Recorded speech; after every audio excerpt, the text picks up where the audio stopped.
Hey, just a quick update from Merchant Creek Mining. I shot a couple videos earlier of pan care that I was going to show you guys, and for whatever reason they didn't ever seem to turn out.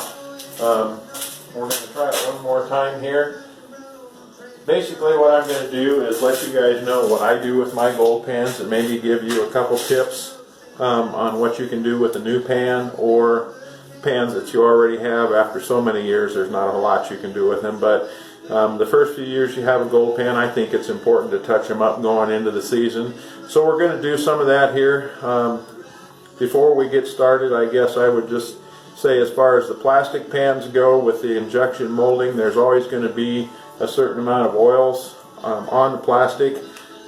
And I go back to the Dawn dish soap all the time. If it's good enough for the little duckies, it's good enough for the gold pans. And that just looks white because I'm about out and I'd shaken it up in the jar or in the bottle. So moving on, we're going to take a look at one of my pans that's reasonably new that I need to touch up. I hope this kind of shows on the video. If I get a little closer, you can see some of the scratches in there. We want to buff the tops off of those just a little bit and touch up the edges of the pan. I also have a cleanup pan here that needs to have some new scratches put in it. The reason scratches are important, especially when you get down to the fine flour gold and you're running your pan or doing your cleanup, whatever you're doing, all those little scratches in the pan help keep the gold in place. You can overdo it. We certainly don't want huge scratches in the pan because then the sand and so forth will stick in the pan. It won't slide around like it should. And we'll talk about that in a little bit here too. So real quickly, let's just jump in here. Like I say, I've got a little dish soap in that water there. There's lots of things you can use. The brush is really what I use on new stuff, and that's not part of it. I like the Dollar General SOS pads. Sometimes they're with lemon, sometimes they're just plain, or you can use steel wool. I just like the Dollar General pads because there's a little soap in there. And I just stir it around in the pan and get everything nice and wet. And maybe as I show you guys that, maybe I'll pull it back here. There are a couple do's and don'ts. When you're seasoning your new gold pan, you don't want to put your scratches in the long ways, and that should be pretty obvious as I'm doing it, because when you're dumping your water and your gold out, there's going to be times you'll dump it out of the side of the pan or back or whatever, and you'll leave tracks in there. Your fine flour gold will follow the tracks out instead of sticking in there. So when you're seasoning your pan, you can get in there and be pretty severe with it. The only thing I would say is there's a lot of difference in the quality of pans. So you kind of want to do a test on some part of the pan that you're not going to use. And it's okay to get the traps scratched up.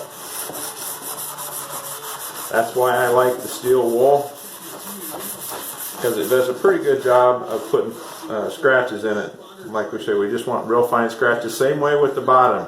You don't want to go in a circular motion necessarily, because ideally you want to keep the gold down here next to the traps. And as you learn to pan, you'll find that as you pan the right way, so to speak, most of your gold will be in this area right here as you pan. So what you want to do is just go back and forth, and you can be pretty aggressive with the steel wool. I'm not so much, because this pan has been used already, and I think you guys get the idea of that. We're just trying to buff this up a little bit and get some of the big rough edges knocked down a little bit, and get some scratches in the side of the pan and get the oils off of the pan. If this was a new pan and you didn't take time to season it, and you just tried to start panning right out of the box or the bag with a new pan, the oils in there are going to cause your gold to float to the top of the water, and guess what? Even as you go over the traps, it's going to spill gold out of the pan. So panning is something I won't harp on too much, because you guys hear me talk all the time about how important panning is, but pan care as well is an important part of what you're going to do. There's one more aspect to this. that we'll look at here in a minute. I'm going to set that off to the side, and I'm going to grab that little cleanup pan. Same thing applies. We'll get a little soapy water in there.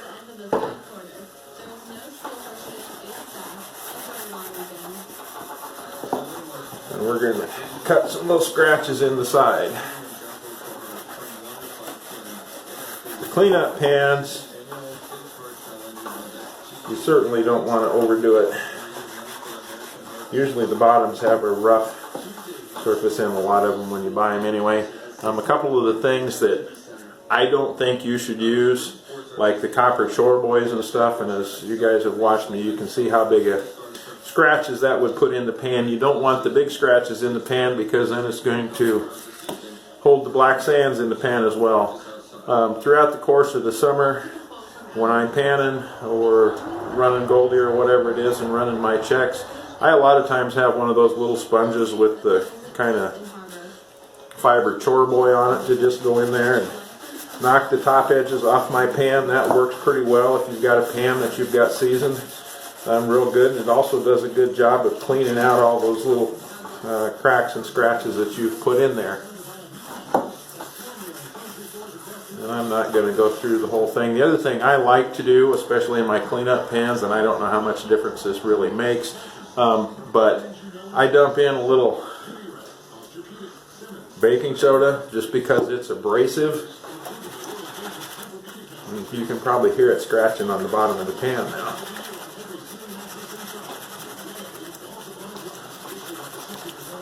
You don't have to do that by any means.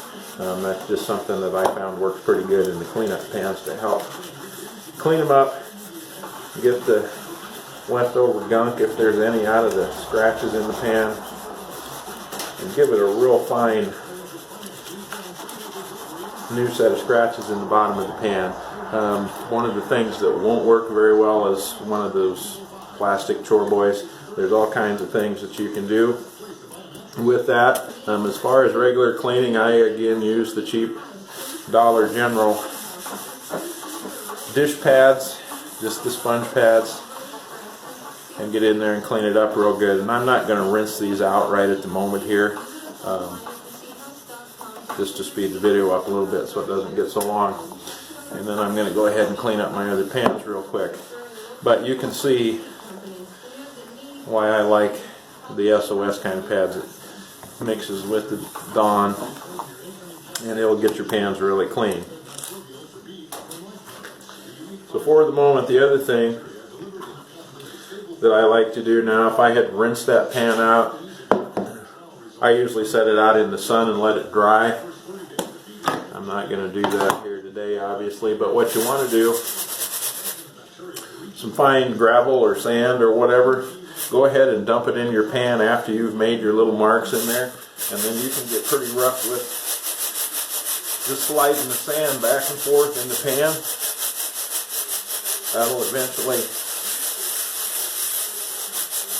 create its own marks in there. And I think maybe if I just find a spot to dump this out here, you can probably get an idea of all the marks that get worked into your pan just by panning the big rocks. You can see there's a lot of those from doing cleanup that go this way. So at some point here I'm going to grab the steel wool and I'm going to run them the other way and redo my marks around the outside before we get started here. That's pretty much the basics of plastic gold pan seasoning and prep for the season. The other thing I do when I'm all done is I mix up a little rinse aid. I'm a huge fan of having rinse aid or jet dry. This again is the Dollar General version, just a rinse aid. Works fine. I'm a huge believer in when I store any of my pans, I wipe them down with rinse aid after I've rinsed them and cleaned them and everything else. I put a little rinse aid in the water when I'm panning. It breaks the surface tension, especially if you're down to the real fine flour gold. It doesn't float near as bad, and maybe we can talk more about that as we do some actual panning, because you want to keep your fingers out of the water too when you're panning, if at all possible with the light stuff. Just the oil off your finger that gets in the water will cause some of those light pieces of gold to float, which is what we don't want, because then they're harder to get out of there. But I store them with a little rinse aid on, so they're ready to go. Have a little water in my pan. That gives you the basics of the pan care for the plastic pans. If you were using brass or copper or a steel pan of some kind, you'd have to heat it and temper it and so on and so forth. We won't get into that because I don't use the steel pans. That's what we're working on here today. We're inching closer to being on the mountain. Sounds like maybe, at least in southern Colorado, we'll begin to get a lot of rain. That'll help with the snow melt down there. And we'll be making gold here before too long, so stay tuned and have a great day.